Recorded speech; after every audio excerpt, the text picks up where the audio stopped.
Hey, what's up, everybody? It is Matt, and it is Maniac Monday. I hope each and every one of you are having a great morning, evening, dawn, day, or dusk, all that great jazz.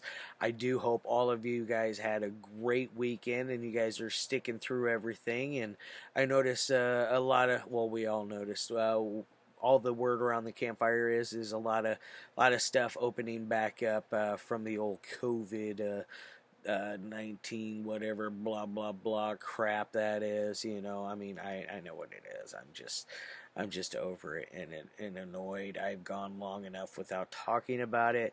I think I did a good enough job. I don't know, but anyways, I'm leaving that alone with that in. Other than I hope you guys had a great weekend. At least get out and take a walk around the park, or maybe go fishing, or go boating, or something fun that you can do with alone, or with some loved ones that are very close to you, because life is short enough as is. We need to get out and enjoy it a little bit more than what most of us do, and it's kind of sad how we all go through life without enjoying it most of the time. Alright, now that I've got that all out of the way, I am proud to say that this week is going to be another special week for you guys. At least it is for me. I'm got 1, 2, and 3 screeners again this week. 2 of them being from Tony Maciello. I hope I didn't murder your last name, Tony. Over at sovhorror.com, he's got 2 for me to watch this week. One of them I'm doing today. The other one is probably it'll be some other time during the week, much like the other screener I will be doing tomorrow. So 1, 2, bang bang. We start off with 2 screeners for the week. Nice little start off, in my opinion. I watched both of them today. One of them is a short feature. It's only an hour long. Today's is running at an hour and 27 minutes. So like that 80 to 95 minute mark, to 100 minutes. That's usually where I like to roll, right around in there. Because you can watch 2 features in the length of a couple of hours, opposed 3 hours at the very least, or at least 2 hours and 45 minutes ish, give or take, how long the movie is you're watching. But you can watch 2 movies in the length of some of the epics that exist nowadays, or even in the past films, because there are some really long films out there. Ones that I've seen, ones that I refuse to see, and ones that I may see eventually. Now, onto the film of the day. Today's film is freaking cool. Like I always like to do, starting off the beginning of the week, I always like to start off with a bang, and this one very much works. And this is a SOV shot on video film. If you don't know what SOV stands for, I'm still very new to the SOV genre, so I am not an end-all be-all critic, and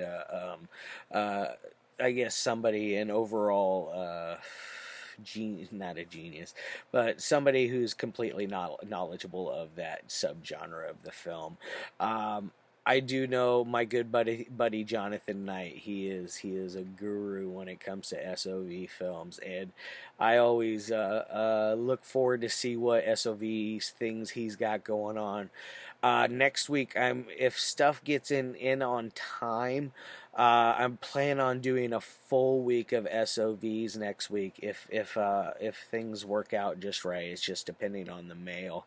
If not, I will be doing it eventually down the line. I want to do stuff like Black Devil Doll from Hell, and what else is there? 555, maybe Redneck Zombies. Some fun stuff. I wish Nostril Picker was an SOV, because that one would be right up my alley for that week. But do look forward to that one being reviewed eventually, because I do love that one. That's a great film. It's not SOV, like I said. It's just filmed that way. Unfortunately, it'd be one of my favorites if it were. But now, like I said, this one is running at an hour and 27 minutes. This stars Holly Riddle. She's pretty good in this. She plays a girl named Gwendolyn. Gwendolyn is a super religious woman who basically is almost fanatical on how much she is to her religion. And like at one point, she takes a crucifix that she has in the shower of all places, which is kind of a strange place. It's inside the shower itself. She takes it and pretends like she's drowning it underwater for a short while. A very weird, kind of awkward scene in ways. It was a little strange, much like there's other, but Jim Burhart. I forget what the name of. I think he plays Catch. Oh shoot, what is it? B.A. Catch, which he is a artist who is basically I don't know what you would call him, because he can basically make you transport to you touch his art, and you can feel the essence and transport to the essence of that person's soul into your body. So like you see things that are happening bad to them. If you break the mold, they will die, because it is a mold of their face. It's very weird how that all comes about. There's a thing about where he slaps his hands together, and he like does a Mr. Miyagi, and then on their face, and then all this white jizzy looking milks looking stuff comes flying out of his hands. I guess not flying, but pouring out of his hands, and next thing you know, he's made a plaster mold, or not a plaster mold, but a like a rubber mold of their face, which looks just like not silly putty, but like ooze or slime, but colored in a different other than being colored green, because most of that stuff is usually like a greenish color. This was I think it had like a bluish purple tint, if my eyesight was working correctly. But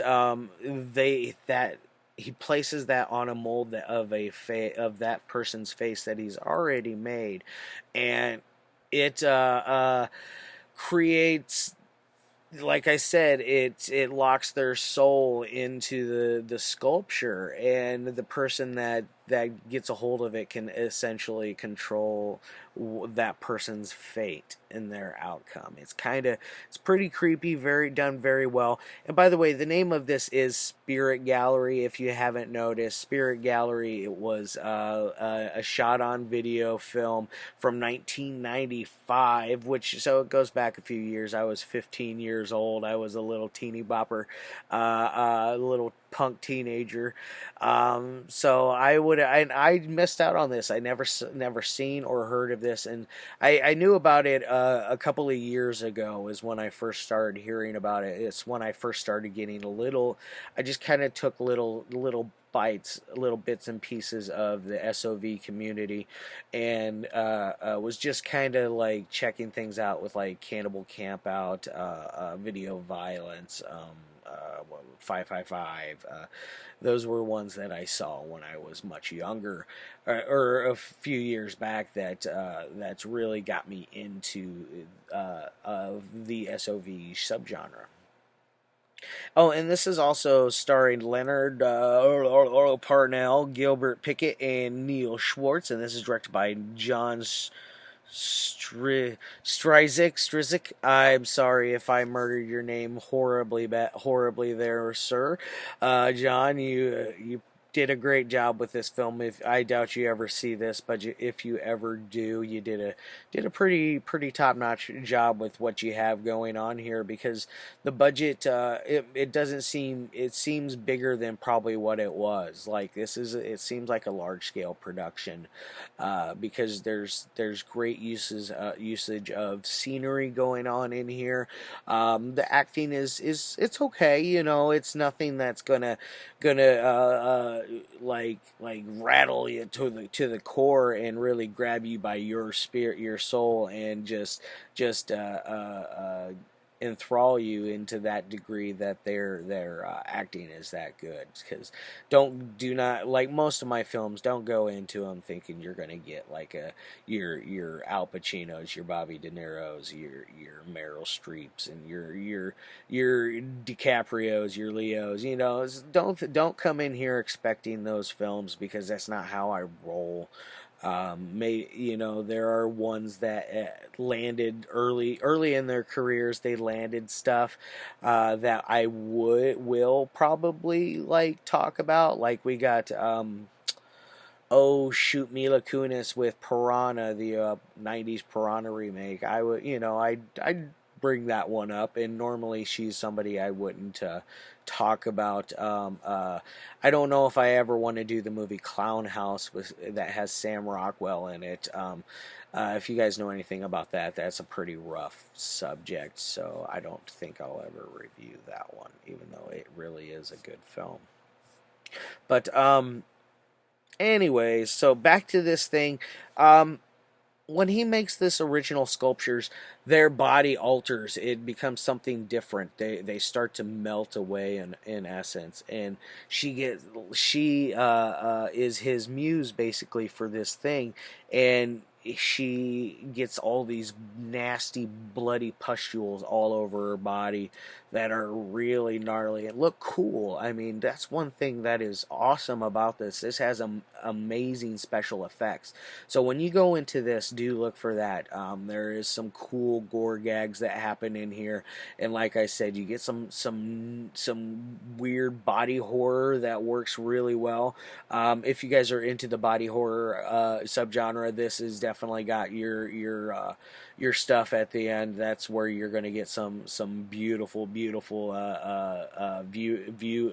not views, beautiful scenery, and what your your visuals. You're seeing something very, very cool, almost like Society, like that movie from the '90s. I think that was '90 or '91. I'm probably way off on that one, but it reminds me of that in ways with the body horror and that and it's very cool. Now, as far as like anything else on the movie, I don't want to give away too much, because it's one that you have to watch. Its story isn't very tough to follow at all. It's extremely easy to follow. Acting is good enough to keep you interested and entertained. There's everything, like the scenery that he uses. He uses it very well. John Strysik does. Like this giant, looks like a steel warehouse that's been closed down, and that's where this Catch character lives and does all of his artwork at. And the girl is like obsessed with this dude. So you got a weird side of that. It's almost like a weird love story. So there is a kind of that going on in there, in a off way. So on a 1 through 5 scale, for as far as a technicality, I'm going to give this thing a 3. It's middle of the road as far as your acting. It's very middle of the road. The scenery is what makes this. The story is very good. The gore is great. I like it. And as far as entertainment goes, this thing's a solid 4 out of 5. This is like a 7 out of 10 type of movie, in my opinion. If you don't like it, I'm sorry. I highly suggest it. You just got to get over the whole SOV part of it. It does look like somebody's making a home video, but it is a rather well done one. The sound is very well, so it's nice and crisp, so you don't have any troubles hearing what's going on. You can see exactly what's going on. It's a very coherent film, so do go in expecting that. So it is very got a lot of value to it. All right, guys. I love your faces. I've jabbered on long enough about this, that, and the other. I shall see you tomorrow with another screener. It's a interesting movie. I watched it earlier today. I'm probably going to rewatch it again tomorrow. It's only running at an hour long, so I can knock that one out again real quick. So, anyways, I love your faces. I'll see you tomorrow with another one. Peace.